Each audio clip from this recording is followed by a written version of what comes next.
Dear Patriots, before the news starts, please subscribe to our patriotic channel by clicking the subscribe button. Give us a thumbs up to this video. Don't forget to leave your opinion below in the comments section. Share the news on Facebook and Twitter so you friends see it. Thank you. Anderson Cooper just told a huge lie to cover the crazy tweet he sent about Trump.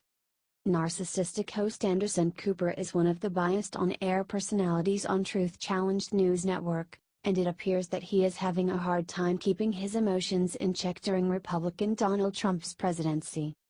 Following the surprising loss of Republican Roy Moore in the Alabama Senate special election, President Trump responded by tweeting, "The reason I originally endorsed Luther Strange, and his numbers went up mightily, is that I said Roy Moore will not be able to win the general election. I was right," he said.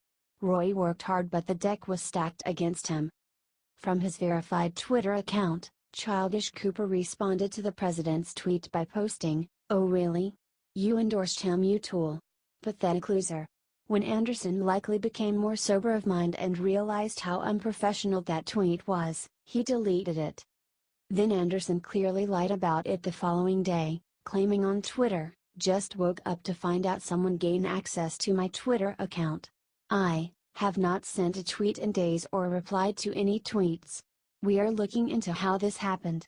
Fake news promoter CNN backed him up, stating, "Geolocation tools confirmed that the tweet in question was not sent from Anderson Cooper's phone. Anderson was in Washington, and we have proof the tweet was sent from New York, from a phone belonging to his assistant." They went on, "His assistant inadvertently left his phone unlocked and unattended at the gym early this morning, and someone took the phone and sent the tweet. His assistant, who has worked with Anderson for more than a decade, is the only other person with access to Anderson's Twitter account." Many people called Cooper out for this obviously bogus explanation. Wrote the National Review's Charles C.W. Cook, "Not to sound like Alex Jones, but why would someone temporarily steal a phone owned by Anderson Cooper's assistant, who was in a gym in a different city than Anderson Cooper? And how would that person know it was logged into that Twitter account? Do you think Anderson Cooper was lying?"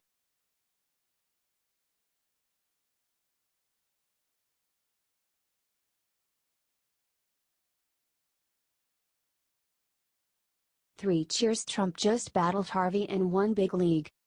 President Trump was ready to battle Hurricane Harvey before it was able to destroy parts of the great state of Texas. While Trump graciously accepted the advice, he didn't need it, because he has been on top of the potential natural disaster. On Friday night, even before Harvey hit, Trump had already signed a disaster proclamation for Texas.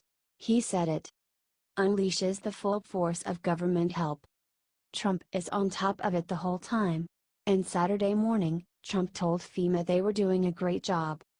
Harvey has been downgraded at this point, but it's still a hurricane. Let's pray for our fellow Americans in Texas. Please share and comment. Be safe, Texas. H.T. The Hill.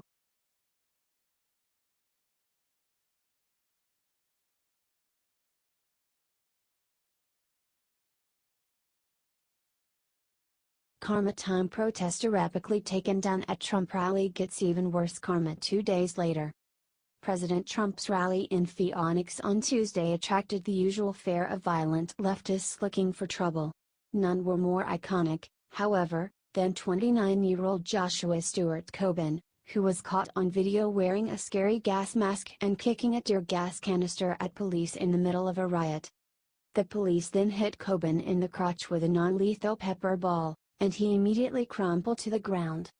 Well, it turns out that there were also less immediate consequences for Coben's misdeeds. Charges for aggravated assault on police, the Daily Caller reports. Police announced on Thursday that Coben was booked for 3 felony counts of aggravated assault on police and 1 misdemeanor for unlawful assembly. Besides kicking the canister in the video, police say Coben also picked up 2 gas canisters and threw them at police. In a local news interview on Wednesday, Coben said, "I don't equate kicking or putting back tear gas canisters as attacking police. I never attacked a police officer." Oh, okay buddy. Whatever you say. I would say kicking canisters at police constitutes an attack, but that's just me. Whatever the case, it's great to finally see some justice for leftist violence against the police. Share it out if you agree. HT Daily Caller.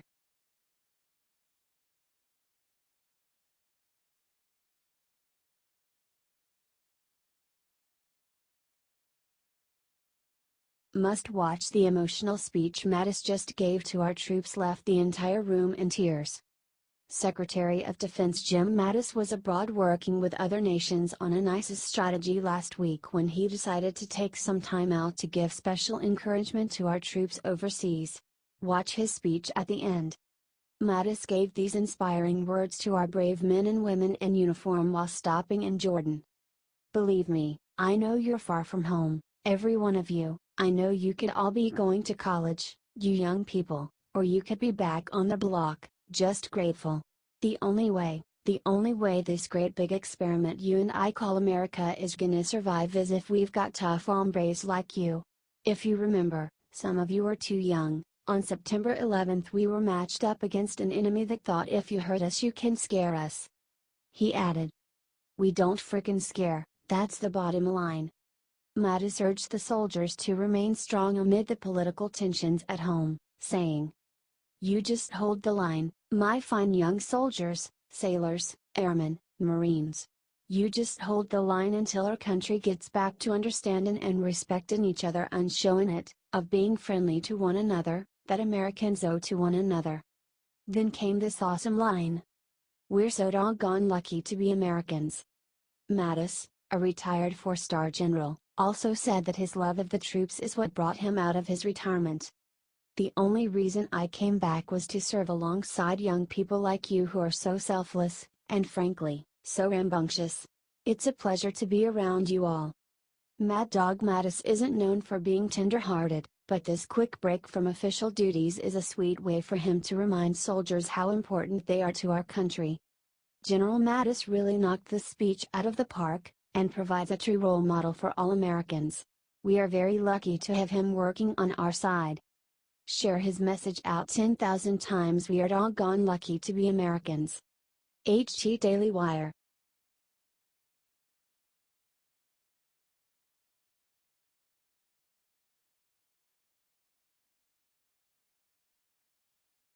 Right before Harvey makes landfall, Trump just did the incredible to help save Texas. President Trump just signed a disaster proclamation for the state of Texas in wake of Hurricane Harvey, which has just been upgraded to a Category 4 storm. The disaster proclamation will grant Texas federal aid before Harvey makes landfall.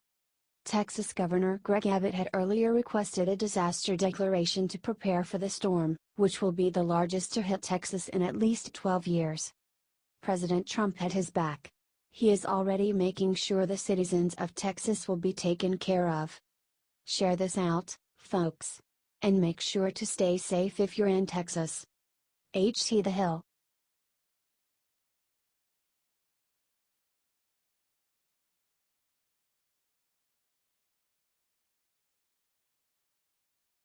Justice is served. Trump just gave Sheriff Arpaio the greatest gift of his life.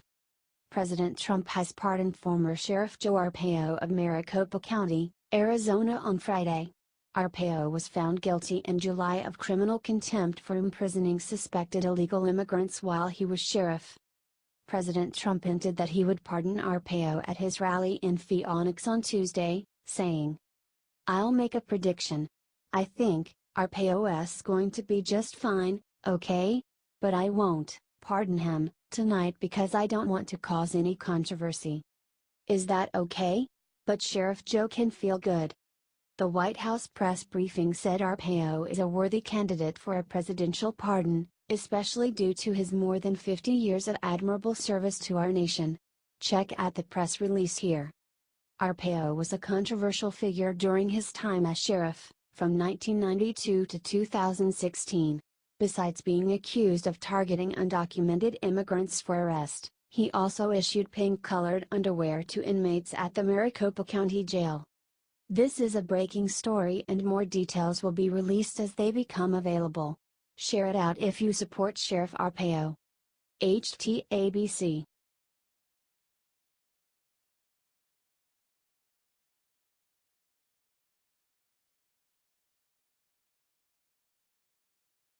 Exposed Trump supporter just brutally attacked by leftist. Then CNN does something sick. Remember how CNN and various politicians on the left are always yammering on about how Republicans are white supremacists and President Trump supports the KKK, despite explicitly condemning them? Well, in their ignorance, they might be surprised to know that many people of color actually are conservative and do support President Trump. Case in point: Trump supporter R.C. Maxwell. Maxwell was at an America First rally in Laguna Beach, California to support President Trump. He was then punched in the face by a white anti-fascist, who was later arrested for assault. Here's what Maxwell has to say about the encounter. If the optics were completely different and I was a Black Lives Matter supporter and I was attacked on the Trump side of a protest, I would be in the spotlight on CNN right now. I went over to the left side to see if I could engage them with dialogue and I was instantly encircled by the so-called anti-fascists. The sicko attacker was unrepentant, saying on Twitter shortly after the attack, "I did it because he would not stop talking about Trump when all of us told him thousands of times we didn't want to hear it. I am not racist. Please arrest me, LMFAO." Typical anti-fascist using violence instead of dialogue. These people are sick in the head, and his victim R.C. Maxwell needs to get the praise and support he deserves for sticking up for his beliefs in the face of violence. Where is the mainstream media reporting on Antifa violence against people of color? Nowhere. What did CNN do? Nothing. It's almost like they don't care if it doesn't suit their leftist political agenda. Sad. CNN might not care about this, but we think people need to know. Let's get R.C. Maxwell's story out there and shame the MSM by sharing 10,000 times. HD Real Clear Politics.